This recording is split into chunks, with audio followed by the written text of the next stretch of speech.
नमस्कार, मैं Navneet Kaur TGT maths शिक्षा विभाग हरियाणा से आपका आज की गणित की कक्षा में स्वागत करती हूँ। प्यारे बच्चों, आशा करती हूँ आप सब घर पे ठीक होंगे, स्वस्थ होंगे और अपना ध्यान रख रहे होंगे। बच्चों, आज जो विषय हम पढ़ने जा रहे हैं वो कक्षा 7 के चैप्टर 5 रेखा और कोण में से लिया गया है। तो बच्चों, रेखा और कोण पढ़ने से पहले हम पिछली कक्षा में हमने कोणों के बारे में जो पढ़ा था उसको दोहराएंगे और उसके पश्चात हम संबंधित कोणों के बारे में पढ़ेंगे। तो चलिए अपना विषय हम स्टार्ट करते हैं। अब हम पढ़ने जा रहे हैं रेखा एवं कोण यानी लाइन एंड एंगल। तो लाइन एंड एंगल पढ़ने से पहले हम कुछ बेसिक कॉन्सेप्ट्स पढ़ेंगे। तो सबसे पहले आता है बिंदु। बिंदु क्या होता है? हम एक पेन की नोक से हल्का सा ये डॉट लगाते हैं, इसे हम कहते हैं बिंदु। आप देख रहे हैं इस बिंदु की ना तो कोई ऊंचाई, ना लंबाई और ना ही चौड़ाई होती है, परंतु फिर भी इसका बहुत महत्व होता है। हमारी जितनी भी ज्यामितीय अवधारणाएं हैं बिंदु से ही आरंभ होती हैं, चाहे वो रेखा है, चाहे वो कोण है, चाहे वो संबंधित कोण है, तो सब बिंदु पर ही टिका है। इसके बाद हम करेंगे रेखाखंड। रेखाखंड क्या होता है? आपको नाम से पता चल रहा है रेखा का खंड। जो रेखाखंड हम लेते हैं उसमें हम दो अंत बिंदु लेते हैं। अंत बिंदुओं को हम एक स्केल से कुछ इस प्रकार से मिला देंगे।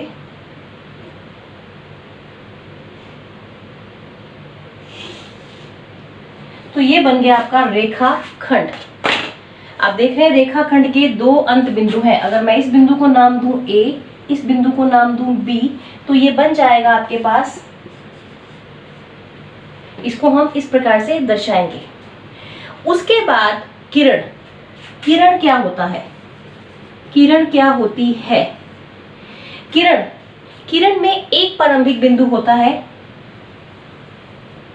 ये बिंदु मैंने मान लिया A, और यहां से ये अनंत तक जाती है। तो इसको हम दर्शाते हैं इस तरह से। उसके बाद है रेखा। रेखा क्या होती है? रेखा में कोई अंत बिंदु नहीं होता। रेखा को हम, आप कह सकते हैं, अगर रेखाखंड को हम दोनों तरफ अनंत तक बढ़ाएं तो उसे हम रेखा कहते हैं। रेखाखंड रेखा का एक खंड है, हिस्सा है, और अगर इस रेखाखंड को हम अनंत तक दोनों तरफ बढ़ाएं तो ये कहलाती है रेखा। और रेखा को हम कैसे दर्शाते हैं? रेखा को हम इस साइन से दर्शाते हैं। तो बच्चों, ये तो हुए बेसिक कॉन्सेप्ट। अब इसके बाद हम पढ़ेंगे कोण किसे कहते हैं। तो बच्चों, अब हम पढ़ने जा रहे हैं कोण। इसमें मैं एक आरंभिक बिंदु ले रही हूं, उसके साथ दो किरणें, इस उभयनिष्ठ बिंदु की दो किरणें, बिंदु O लिया, इससे जुड़ी हुई दो किरणें OA और OB इस प्रकार ली कि इनके बीच कुछ झुकाव बन रहा है। तो जो ये किरण OA है और OB है, इनके बीच जो ये झुकाव बन रहा है इसे हम कहते हैं कोण। तो जब दो किरणें एक उभयनिष्ठ बिंदु से प्रारंभ हों और एक दूसरे को इस प्रकार से काटे कि इनके बीच इस तरह से जो झुकाव बने, उसे हम कोण कहेंगे। बच्चों, इसके पश्चात हम पढ़ेंगे कोणों के प्रकार, कि कोण कितने प्रकार के होते हैं। तो बच्चों, अब हम पढ़ने जा रहे हैं कोणों के प्रकार। आप मेरे पीछे एक शीट देख रहे हैं, ब्लैक कलर की शीट है, जिसमें हमने कोण बना के अलग अलग पेस्ट किए हुए हैं। तो हम इसकी मदद से कोण कितने प्रकार के होते हैं ये पढ़ेंगे। आप पीछे देख रहे हैं, पीछे एक प्रोटेक्टर यानी D भी लगाई गई है, और उसके साथ ही एक घड़ी बनाई गई है। तो उस घड़ी की मदद से भी हम कोणों के प्रकार सीखेंगे। तो चलिए देखते हैं कोणों के प्रकार, टाइप ऑफ एंगल्स। तो बच्चों, इसमें आप देख रहे हैं सबसे पहले दिया हुआ है न्यून कोण। तो इसमें आप देख रहे हैं न्यून कहते हैं एक्यूट एंगल।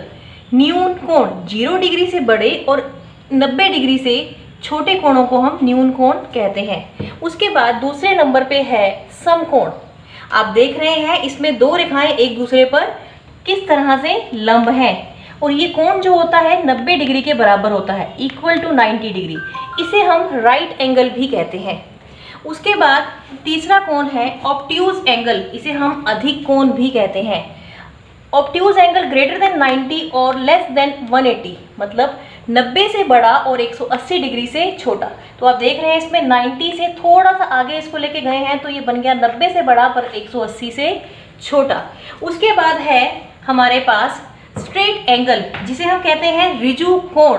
आप देख रहे हैं बिल्कुल स्ट्रेट लाइन बन गई है, ये बीच में से ये किरणों को जोड़ा गया है इस बिंदु से, एक किरण इधर जा रही है एक इधर, तो ये पूरा 180 डिग्री का कोण बन रहा है, इसे हम कहते हैं ऋजु कोण। उसके बाद अगला कोण है प्रतिवर्ती कोण, इसे हम रिफ्लेक्स एंगल भी कहते हैं। तो जो प्रतिवर्ती कोण होता है वो 180 डिग्री से बड़ा और 360 डिग्री से छोटा होता है।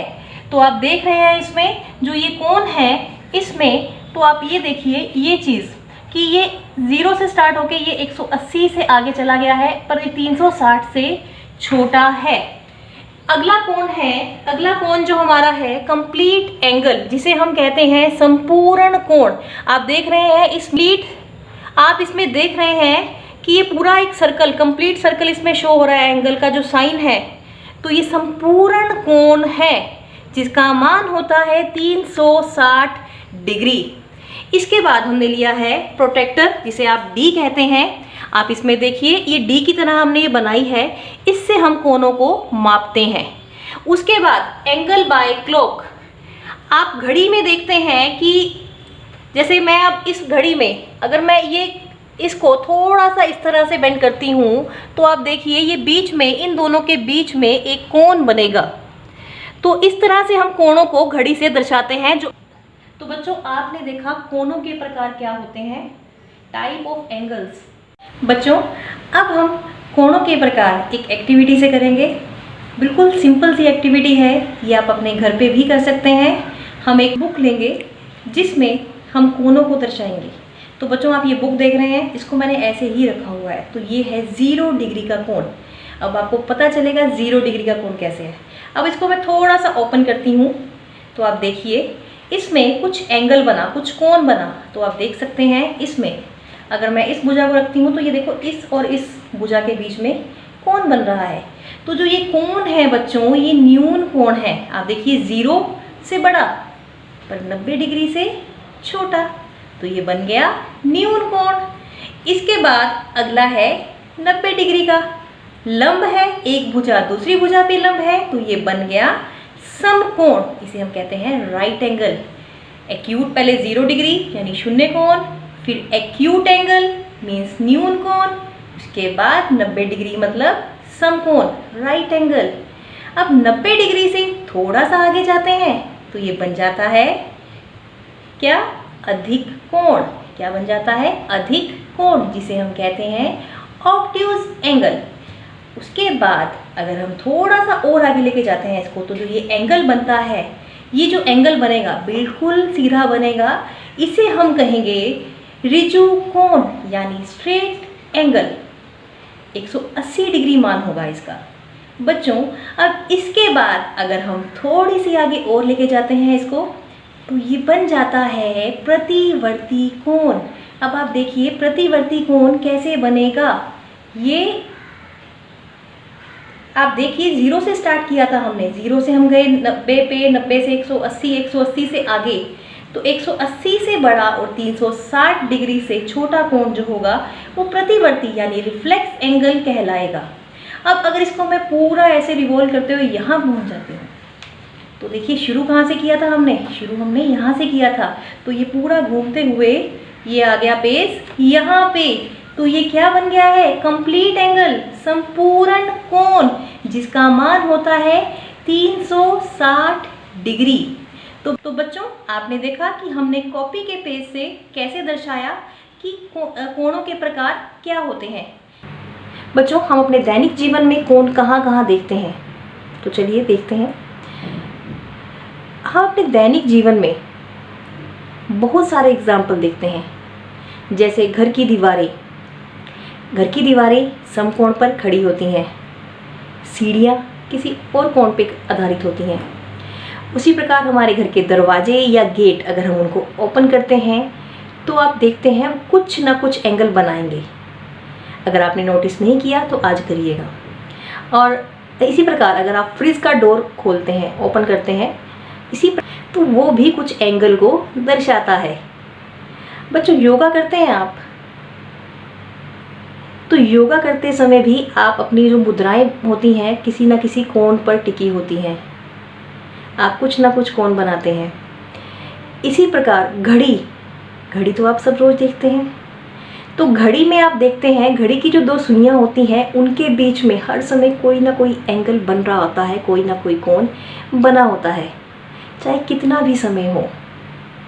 तो बच्चों आज आप कुछ और एग्जाम्पल्स सोचेंगे, अपने घर में आसपास के वातावरण में देखेंगे कि कोण कहाँ कहाँ है।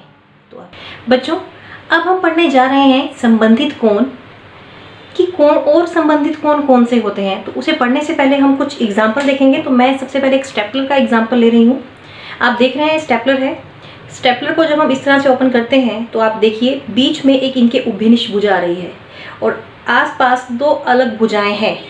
ये उभयनिष्ठ भुजा जो है इनको दो अलग अलग कोनों में बांट रही है और इनका प्रारंभिक बिंदु है ये। इसी प्रकार से अगर मैं पाइप लूँ, पाइप्स को मैं एक पिन की सहायता से ऐसे जोड़ दूँ तो देखिए इसमें जो ये, अगर मैं पाइप को ऐसे जोड़ देती हूँ तो हमने इन पाइप्स को जोड़ दिया, तो अब आप देखिए कि ये जो है बीच में उभयनिष्ठ भुजा है और ये दो जो भुजाएं हैं प्रारंभिक बिंदु से स्टार्ट हो रही हैं, इस बिंदु से स्टार्ट हो रही हैं और ये भुजा इनको दो कोणों में बांट रही है। इसी प्रकार अगर मैं घड़ी का एग्जाम्पल लूँ, इस घड़ी में आपने देखा सेकंड की सुई, अगर मैं ऐसे लूँ या किसी भी तरह से ले लूँ, मान लीजिए ये बिंदु मैंने ले लिया बीच का उभयनिष्ठ बिंदु, ठीक है। तो ये जो बन रहा है आप देख रहे हैं ये उभयनिष्ठ भुजा हो गई इनकी, ये उभयनिष्ठ भुजा है। और ये जो बीच में है ये जरूरी नहीं बीच में हो, ये ऐसा भी हो सकता है, ऐसे भी हो सकता है। तो ये जो उभयनिष्ठ भुजा है इसको दो कोणों में बांट रही है और इनका प्रारंभिक बिंदु तीनों किरणों का सेम है। अब मैंने मैथ्स किट में से ये स्केल लिए हैं, इनको मैंने एक पिन की सहायता से कुछ इस तरह से जोड़ा है। तो इससे भी हम दर्शा सकते हैं कि ये जो कोण है इनका प्रारंभिक बिंदु, ये जो किरणें हैं बिंदु ये है, ये उभयनिष्ठ भुजा है और ये दोनों अलग अलग भुजाएं हैं जो एक ही प्रारंभिक बिंदु से स्टार्ट हो रही हैं। तो इसमें आप देख रहे हैं अलग अलग कोण बन रहे हैं। तो बच्चों इन कोणों को कहते क्या है? इन कोणों को कहते हैं आसन कोण यानी एडजेसेंट एंगल्स। तो एडजेसेंट एंगल्स में होता क्या है, एक प्रारंभिक बिंदु उससे दो किरणें निकली और उसी प्रारंभिक बिंदु से एक उभयनिष्ठ किरण या भुजा आप कह सकते हैं जो इन दोनों को दो कोणों में बांट रहा है। तो इन्हें हम कहते हैं आसन कोण, साथ लगते कोण। इसमें देखिए ये कोण इसके बिल्कुल साथ लगता हुआ कोण है, तो इसे हम कहेंगे आसन कोण। तो इसमें मैं इनको नेम दे रही हूं।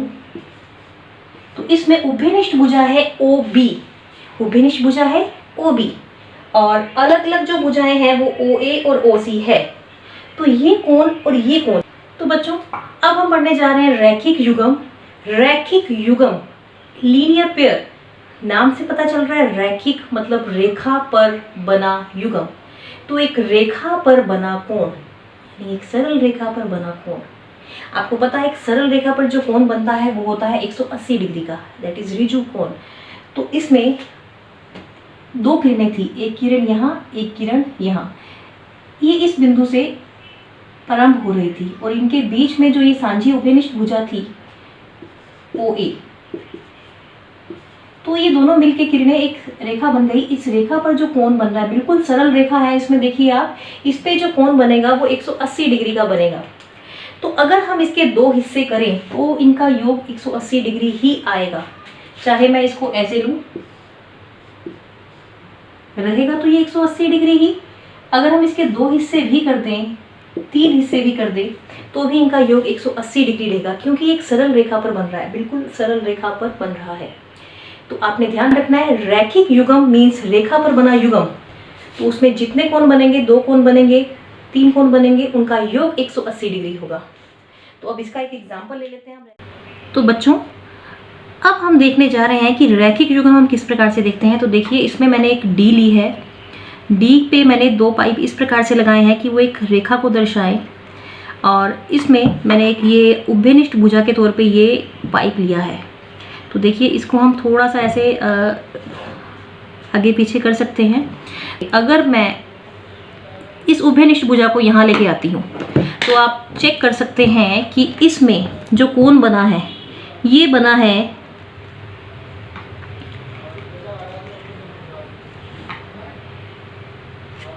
130 डिग्री। तो ये है 130 डिग्री। तो इधर जो है कोण आना चाहिए कितना, बाकी कितना बचेगा 10, 20, 30, 40, 50। तो मैंने यहाँ से D में से देखा है तो ये 180 बन गया है। इन दोनों का योग 180 आएगा। तो रैखिक युग्म में यही होता है। और बच्चों अगर मैं इसको थोड़ा सा इधर आगे लेके जाती हूँ, अब ये कितना है, अब ये है 100 डिग्री। तो अब ये कोण बन गया 100 डिग्री। इतना कोण, ये कोण, ये बन गया 100 डिग्री। अब मुझे इधर वाला कोण निकालना है, तो मैं चाहूँ तो 180 में से 100 घटा सकती हूँ, या मैं इधर D से देख लेती हूँ। 10, 20, 30, 40, 50, 60, 70, 80। तो ये आ गया 80। तो ये वाला कोण आ गया 80। तो ये हो गया हमारा रैखिक युग्म। एक शीट ले रही हूँ फिर से। हमारी मैथ्स किट में कुछ इस तरह के स्केल और डी हैं और साथ में पिन्स हैं। हम उसकी मदद से भी ये कर सकते हैं। तो आप इसमें देख सकते हैं, इस लाइन को मैंने इस डी की लाइन से मिला दिया है। तो ये 0 डिग्री और ये यहाँ पे शो हो रहा है ये 180 डिग्री और यहाँ ये 0 डिग्री। तो अगर मैं इस स्केल को लेती हूँ, इस स्केल का मैं ये जो पॉइंट ये है लाइन, इससे मैं एंगल मापूंगी। तो मैं लेके आती हूँ ये 90 डिग्री पे। तो देखिए इधर भी 0 से इधर 90 डिग्री, 0 से 90 और 90 से 180 में भी 90 डिग्री। तो ये होगा कि इन दोनों का योग आपके पास 90 डिग्री 90 डिग्री 180 डिग्री बन जाएगा। बच्चों अब हम घड़ी की मदद से देखते हैं कि रैखिक युग्म क्या होता है। मैंने इस पे देखो सुइयों को 3 और 9 पे रखा हुआ है और बीच में सेकंड की सुई ले ली है। ये सेकंड की सुई से हम दर्शाएंगे रैखिक युग्म। आपको पता है ये आधा घूर्णन किया हुआ है तो ये ऋजु कोण है। आधे घूर्णन में ऋजु कोण होता है। तो अगर हम D की मदद लें, तो अगर हम इसको D को यहाँ पे रख लें और उसके बाद हम मापेंगे कोण कितना है, तो हम इजीली पता लगा सकते हैं। जैसे मैंने अब ये 4 पे रखा हुआ है, तो आपको पता है इन दोनों अंकों के बीच में कोई अंक नहीं है, तो ये 30 डिग्री का कोण है। तो ये हो गया 30 डिग्री। अब मैं D की सहायता से बाकी कोण निकाल सकती हूँ कि ये बाकी के बीच में कितना कोण है। 10, 20, 30, 40, 50, 60, 70, 80, 90, 100, 110, 120, 130, 140, 150। तो ये आया 30 और 150। तो ये पहला कोण हो गया 30, दूसरा कोण हो गया 150। इनका योग आया 180 डिग्री। यही स्टेपलर में हम रैखिक युग्म का एग्जाम्पल कुछ इस तरह से दर्शाते हैं। देखिए ये 180 डिग्री का कोण बन रहा है। तो ये कोण आप D से माप सकते हैं और दूसरा कोण उस 180 में से घटा के निकाल सकते हैं। तो बच्चों अब इस पे आधारित कुछ प्रश्न हम करते हैं बोर्ड पे। तो बच्चों अब कुछ एग्जाम्पल हम करने जा रहे हैं रैखिक युग्म के। तो आप इसमें देख रहे हैं आपको एक कोण दे रखा है, दूसरा कोण निकालना है। ये सरल रेखा पर बने हैं, रैखिक युग्म है, तो इनका योग 180 डिग्री आएगा। तो यहाँ आएगा 60 जमा A बराबर 180 डिग्री। तो आप 160 को बराबर के उस तरफ लेके जा सकते हैं। 180 में से 60 गए, ये आ गया 120 डिग्री। आप चाहो तो डायरेक्ट इसमें निकाल सकते हो। 180 में से 30 घटाओ, P आ जाएगा। 180 में से 60 घटाओ, 120 आ जाएगा। अब हमें Z निकालना है। आपको पता है रैखिक युग्म है, 180 में से 75 घटाएं तो ये कितना आएगा। 10 में से 5 गए 5, ये आ जाएगा 105 डिग्री। उसके बाद ऐसे ही कोण P निकालना है। या तो आप लिख सकते हो P जमा 30 बराबर 180, फिर 30 को उधर ले जाके घटाएं, या आप डायरेक्ट भी कर सकते हैं 180 माइनस 30। तो ये आ जाएगा आपके पास 150 डिग्री। अब अगले क्वेश्चन में आपके पास दे रखा है एक कोण समकोण का निशान बना हुआ है, तो समकोण का निशान मतलब 90 डिग्री। तो आपके पास x आ जाएगा 180 माइनस 90, x भी 90 डिग्री आ जाएगा। तो बच्चों इस प्रकार से हम करते हैं रैखिक युग्म पर आधारित प्रश्न। अब हम करेंगे कि पूरक और समपूरक कोण क्या होते हैं। जब दो कोणों के मापों का योग 90 डिग्री होता है तो वे पूरक कोण कहलाते हैं। तो बच्चों कोई दो कोण जिनका योग 90 डिग्री है वो पूरक कोण कहलाएंगे। तो समपूरक कोण क्या होते हैं? जब दो कोणों के मापों का योग 180 डिग्री होता है तो ये कोण समपूरक कोण कहलाते हैं। जैसे 100 डिग्री के समपूरक का माप 180 माइनस 100 80, 90 के समपूरक का मान 180 माइनस 90 90, ऐसे ही 120 का समपूरक 60 और 150 का समपूरक 30। तो बच्चों आपने देखा पूरक और समपूरक कोण क्या होते हैं। ऐसे दो कोण जिनका योग 90 डिग्री हो वो एक दूसरे के पूरक होते हैं। इसमें हम दो कोण ले रहे हैं, कोण ए और कोण बी। अगर इनका योग 90 डिग्री है तो ये ए और बी एक दूसरे के पूरक होंगे। तो इसमें हम लेंगे 40 डिग्री का पूरक कोण। अब आपको पता है कि 40 डिग्री का पूरक क्या आएगा, 90 में से घटा के 90 माइनस 40 ये आ जाएगा 50 डिग्री। 20 का पूरक कोण, 20 में मैं क्या जोड़ूं कि 90 डिग्री बन जाए, 20 में क्या जोड़े कि 90 डिग्री बन जाए, 70 डिग्री। तो हम बिना घटाए भी ऐसे कर सकते हैं। तो 20 का पूरक कोण आ गया 70 डिग्री। उसके बाद है फिर से समपूरक कोण। समपूरक कोण ऐसे दो कोण जिनका योग 180 डिग्री हो तो वे दोनों कोण एक दूसरे के समपूरक होते हैं। इसमें हमने लिया है कि यदि कोण ए और कोण बी का योग 180 डिग्री है तो कोण ए और बी समपूरक हैं। तो 120 डिग्री का समपूरक कोण 180 में से 120 घटाएंगे, आपके पास आ जाएगा 60 डिग्री। इसी प्रकार 150 डिग्री का समपूरक कोण 180 में से 150 घटाए या 150 में 150 में हम क्या जोड़ें कि 180 बन जाए 30। तो ये हो गए पूरक और समपूरक कोण। बच्चों अब हम देखेंगे ऐसा कोई कोण जो अपने पूरक के बराबर हो और ऐसा कोई कोण जो अपने समपूरक के बराबर हो। तो इसमें हम देखते हैं, अगर मैं 45 डिग्री का पूरक लेती हूँ, 45 डिग्री का पूरक कोण, तो कितना आएगा, 90 में से 45 घटाएंगे 45 डिग्री। तो 45 का पूरक कोण 45।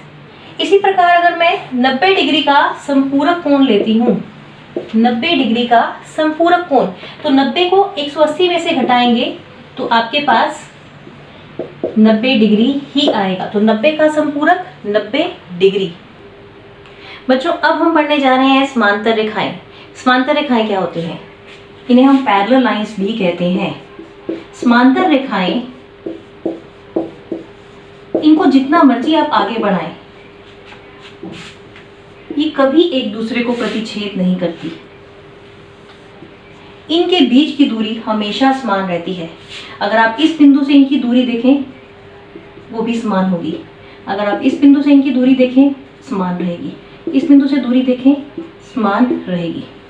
तो मतलब ये दो रेखाएं आप जितना मर्जी अनिश्चित रूप से जितना मर्जी आगे इनको बढ़ाएं, ये कभी एक दूसरे को किसी बिंदु पर नहीं काटेंगी और इनके बीच की दूरी हमेशा हर बिंदु पर समान रहेगी। जैसे इन दोनों, यहाँ दूरी समान थी, यहाँ समान थी, यहाँ समान थी। अब आपको इससे एक एग्जाम्पल भी मिल गया होगा। इसमें कुछ मैंने जो आकृति बनाई है इससे आपको कुछ एग्जाम्पल समझ में आ रहा है।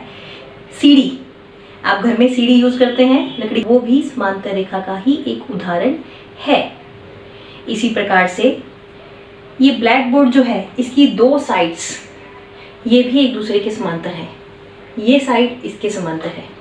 आपके घर में जो टेबल होता है, टेबल की दोनों साइड्स एक दूसरे के समांतर होती हैं। ऐसे ही फ्रिज की दो साइड्स, दरवाजे की दो साइड्स एक दूसरे के समांतर होती हैं। इसके बाद है प्रतिच्छेदी रेखा। क्या होती है? समांतर रेखा के बाद है प्रतिच्छेदी रेखा। ऐसी रेखाएं जो एक दूसरे को एक बिंदु पर प्रतिच्छेद करें उन्हें प्रतिच्छेदी रेखाएं कहते हैं।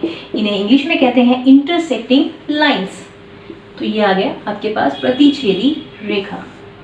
आप देख रहे हैं ये दोनों रेखाएं एक दूसरे को एक बिंदु पर प्रतिच्छेद कर रही हैं, तो इन्हें हम कहते हैं प्रतिच्छेदी रेखाएं। तो आप इसमें भी एग्जांपल ले सकते हैं ये प्रतिच्छेदी रेखा का। एक कैंची का एग्जांपल ले सकते हैं प्रतिच्छेदी रेखा में।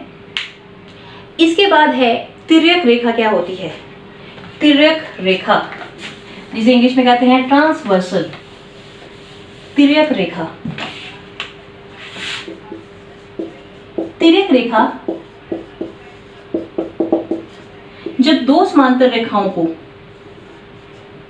एक रेखा इस प्रकार से काटे कि इनको इन बिंदुओं पर प्रतिच्छेद करे, तो ये तिर्यक रेखा होती है। तो इसमें ये L जो है ये तिर्यक रेखा है और ये इन दोनों रेखाओं को अलग अलग कोणों पर काट रही है। तो ये है तिर्यक रेखा। अब इसके बाद बच्चों हम करेंगे शीर्षा अभिमुख कोण, जिसे इंग्लिश में कहते हैं वर्टिकली ऑपोजिट एंगल्स। अब नाम से ही पता चल रहा है शीर्षा अभिमुख, शीर्षाभिमुख या वर्टिकली ऑपोजिट।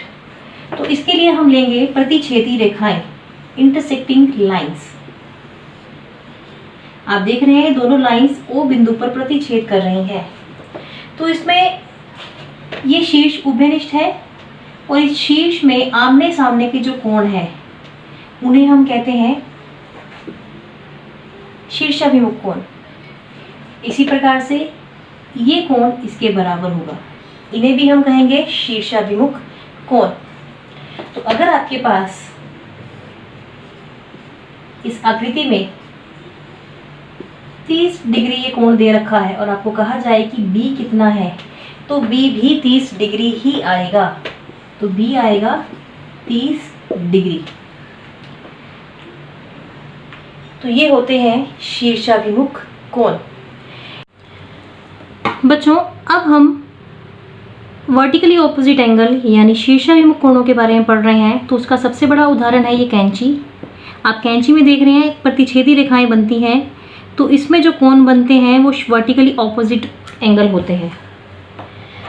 इसी प्रकार से अगर मैं इन दो पाइप्स को इकट्ठा करूं तो जो इधर कोण बनेगा वो इस कोण के बराबर होगा और इधर बनेगा वो इसके बराबर होगा। हम इसको चेक कर सकते हैं। तो हमारी मैथ्स किट्स में जो सामान अवेलेबल है उसकी मदद से हम ये करेंगे। तो इसमें एंगल मेज़र करने के लिए हमने ये सर्कल लिया है, इस पे एंगल्स मेंशन किए हुए हैं। तो इसमें हम आप देख रहे हैं, अगर मैं इसको इस तरह से टिकाती हूँ यहाँ पे और चेक करती हूँ, तो बच्चों हमने इसको कुछ इस प्रकार से सेट किया है। अगर हम यहाँ से देखें, ये यहाँ पे इसका जो एंगल है वो 0 डिग्री है। यहाँ से 0 से स्टार्ट हो रहा है, 10, 20, 30, 40, 50, 60, 70, 80, 90। तो ये एंगल 90 था। तो अब अगर इसको मैं इधर से मेज़र करती हूँ, तो यहाँ से भी अगर हम शुरू करते हैं तो ये यहाँ 0 नहीं लिखा हुआ, बट हम एंगल मेज़र कर लेंगे 10, 20, 30, 40, 50, 60, 70, 80 और 90। तो ये भी 90 है। तो ये आमने सामने के कोण बराबर आ रहे हैं। अगर मैं इनको थोड़ा सा और चेंज करूँ एंगल, जैसे मैं इसमें कर दूँ, ये यहाँ 20 से स्टार्ट कर दूँ इसको, और ये हो गया 10, 20, 30, 40, 50, 60, 70। अब इधर मैं देखती हूँ क्या यहाँ भी उतना ही एंगल आ रहा है, 10, 20, 30, 40, 50, 60, 70। बिल्कुल यहाँ भी 70 डिग्री ही आ रहा है। अगर मैं इधर 70 डिग्री करती हूँ तो इधर भी 70 डिग्री आएगा। ऐसे ही बच्चों अगर इधर का कोण हम मेज़र करते हैं तो ये वाला कोण इसके बराबर ही आएगा। तो हम इससे चेक कर सकते हैं कि किस प्रकार से शीर्षा अभिमुख कोण यानी वर्टिकली ऑपोजिट। बच्चों शीर्षाभिमुख कोण के बाद हम पढ़ेंगे एकांतर कोण, जिसे कहते हैं अल्टरनेट एंगल्स। तो एकांतर कोण दो तरह के होते हैं। पहला होता है अंतः एकांतर कोण और दूसरा होता है बाहरी एकांतर कोण। तो पहले हम दो समांतर रेखाएं इस प्रकार ले रहे हैं कि उनको एक तिर्यक रेखा इस प्रकार से काट रही है। तो जो ये कोण होगा और ये जो इन दोनों समांतर रेखाओं के अंदर की तरफ बनेंगे ये होंगे अंतः एकांतर कोण। इसी प्रकार से अगर हम लें ये कोण, तो ये कोण बराबर होगा इस कोण के, ये कोण इस कोण के और ये कोण इस कोण के। इन्हें हम कहेंगे अंतः एकांतर कोण। अभी हम सिर्फ एक कोण देखते हैं, यही वाला। तो आप इसमें ध्यान दीजिए कि इसमें जेड बन रहा है, ये देखिए। तो जब आपने अंतः एकांतर कोण चेक करने हैं, आपने सबसे पहले चेक करना है कि जेड के जो शीर्ष होते हैं वहां पे ये कोण बन रहा है। कुछ इस प्रकार से जेड बन सकता है, ऐसे भी जेड बन सकता है और ऐसे भी। तो आपने, क्योंकि अगर समांतर रेखाएं इस प्रकार दी होंगी और तिर्यक रेखा इस प्रकार से काट रही है, तो ये कोण भी हो सकते हैं। तो आपने चेक करना है जेड बन रहा है। एकांतर कोण, तो जो बाहरी एकांतर कोण होते हैं बच्चों, वो दोनों समांतर रेखाओं के बाहर की तरफ होते हैं। तो ये कोण इसके एकांतर है। तो इसमें हम सिर्फ ये कोण ले रहे हैं। देखिए ये कोण इसके बराबर, इसमें ले लेती हूँ कोण 1, कोण 2, कोण 3, कोण 4। तो इसमें कोण 1 बराबर कोण 3 और कोण 2 बराबर कोण 4। ये थे बाहरी एकांतर कोण। बच्चों अब हम पढ़ने जा रहे हैं संगत कोण। संगत कोण क्या होते हैं? आप देख रहे हैं दो समांतर रेखाएं हैं, उनको एक तिर्यक रेखा इस प्रकार से काट रही है और कुछ कोण बन रहे हैं। तो इसमें संगत कोण आप कैसे याद रखेंगे? ये होते हैं संगत, कॉरस्पॉन्डिंग एंगल। इसके कॉरस्पॉन्ड ये एंगल है और इसके कॉरस्पॉन्ड ये एंगल है। तो इनको याद रखने का भी एक तरीका है। इनको हम याद रख सकते हैं F से। देखिए यहाँ पे एक F बन रहा है, ये बन रहा है F और यहाँ पे ये F बन रहा है। तो अगर आपके पास ऐसे F बने या ऐसे F बने, यानी ये कोण इसके बराबर और ये कोण इसके बराबर, तो ये आप निशानी रखोगे कि ये होंगे संगत कोण। बच्चों अब अगर हमें एकांतर कोण, संगत कोण ये निकालने हो, अंतः एकांतर कोण, तो हम कैसे निकालेंगे? हम फिर से ये स्केल्स और ये सर्कल लेंगे, इनको कुछ इस प्रकार से सेट करेंगे, फिर हम इनके कोण मापेंगे। तो आपको मैंने अभी बोर्ड पे बताया था एकांतर कोण हम कैसे देखते हैं। तो आपने देखना है कि ये वाला कोण इस कोण के बराबर है या नहीं है। तो हम चेक करते हैं, पहले हम चेक कर लेते हैं कि ये रेखाएं बिल्कुल समांतर हों, उसके बाद फिर हम इनके कोण चेक करेंगे।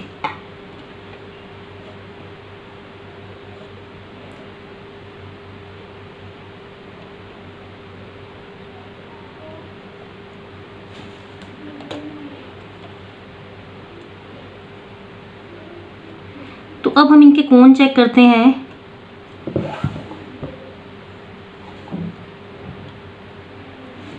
तो इसमें आप देख सकते हैं ये जो कोण है इसका, यहाँ ये जो है 360 से शुरू है, मतलब यहाँ 0 ले सकते हैं आप इसको। 0, 10, 20, 30, 40, 50, 60, 70, 80, 90, ये 95 दे रखा है कोण। तो अब इधर वाला कोण मैं देखती हूँ ये 95 आ रहा है या नहीं आ रहा है। 10, 20, 30, 40, 50, 60, 70, 80, 90, 95। तो ये दोनों 95 डिग्री आ रहे हैं। तो बच्चों ये हो गए अंतः एकांतर कोण, और इसी से हम संगत कोण भी चेक कर सकते हैं। आपको पता है संगत कोण कौन से होते हैं? ये कोण और ये कोण। तो इनको हम चेक करने के लिए मेज़र करेंगे इस एंगल को और इस एंगल को, और हम चेक करेंगे कि ये दोनों ही बराबर आ रहे हों। बच्चों इस एक्टिविटी को आप घर पे स्टिक्स लेके, लकड़ी की स्टिक्स लेके भी कर सकते हैं। कुछ इस प्रश्न में आप देख रहे हैं कि एक कोण दे रखा है और बाकी सारे कोण आपको निकालने हैं। तो आप देखिए इसमें ये दोनों प्रतिच्छेदी रेखाएं बन गई हैं, ये और ये, कुछ इस तरह से। तो ये 30 डिग्री है, तो ये कोण क्या हुआ? ये हुआ शीर्षाभिमुख कोण यानी वर्टिकली ऑपोजिट एंगल, अगर ये 30 डिग्री तो ये भी 30, तो यहाँ 30 है तो ये आ गया 30। क्यों? शीर्षाभिमुख कोण। उसके बाद नेक्स्ट हम कौन सी प्रॉपर्टी यूज करने जा रहे हैं इसमें हम देखते हैं जो कोण A है और कोण P है, या आप ये कह सकते हैं ये दोनों कोण 30 और P ये एक रेखा पे बन रहे हैं, तो ये दोनों रैखिक युग्म बना रहे हैं। देखिए बिल्कुल सीधी रेखा पर दो कोण बन रहे हैं, तो इनका योग 180 डिग्री आएगा। रैखिक युग्म।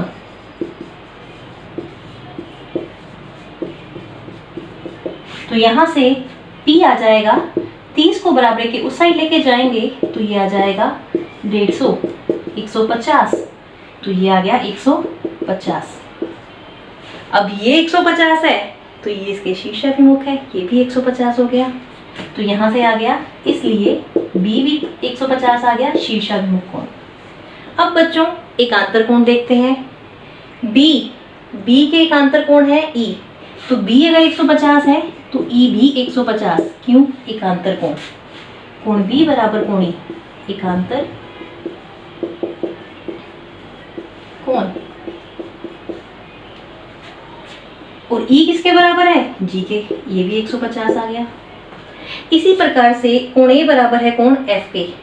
कोण A आया था 30 डिग्री, तो F भी आ गया 30 डिग्री, और F के साथ H भी 30 डिग्री आ गया, तो ये निकल गए आपके सारे कोण। इसमें हम चाहते तो संगत कोण भी यूज कर सकते थे कि कोण A बराबर कोण H है, दोनों संगत कोण हैं, तो आप जिस कोण से आपको इजी लगता है वो कोण यूज करके आप ये निकाल सकते हैं। तो बच्चों ये है आपकी कार्य पुस्तिका। इस कार्य पुस्तिका में आप चैप्टर नंबर 5 पे जाएंगे और आपको इस तरह से प्रैक्टिस के लिए, अभ्यास के लिए बहुत से प्रश्न मिलेंगे। आपने इन सभी का अभ्यास करना है। 55 से लेके पेज नंबर 63 तक आप अभ्यास कार्य कर सकते हैं, और अपनी गणित की पुस्तिका में भी आप चैप्टर 5 निकालिए, आपकी गणित की पुस्तिका। इसमें आपके अभ्यास के लिए बहुत से प्रश्न दिए गए हैं, आप उनका भी अभ्यास कीजिए। तो आशा करती हूँ आप घर पे ये अभ्यास कार्य करेंगे।